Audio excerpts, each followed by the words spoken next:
శ్రమలనే గర్జించు సింహం నీ బ్రతుకులో ఎదురై శ్రమల ద్వారా నీ భక్తిని మింగి క్రీస్తులో నుంచి నిన్ను వేరు చేయాలని ప్రయత్నం చేస్తాడు. వాడు మింగాలని ప్రయత్నం చేసేటప్పుడు ప్రతి క్రైస్తవుడు విశ్వాసమందు స్థిరుడై దానిని ఎదిరించాలి. దేవుడు నా బ్రతుకులో కష్టాన్ని అనుమతిస్తాడేమో కానీ నష్టాన్ని అనుమతించడం. ఏ కష్టం నాకు నష్టాన్ని కలుగు చేయదో ఆ కష్టాన్ని ఇష్టంగా అంగీకరించు.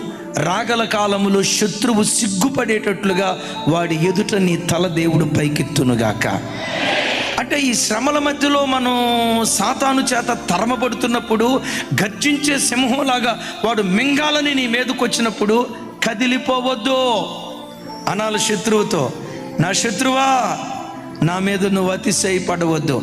నేను క్రింద పడినా మరలా తిరిగి లెగుస్తా. చీకటిలో ఉన్న యెహోవా నాకు వెలుగుగా ఉంటాడు.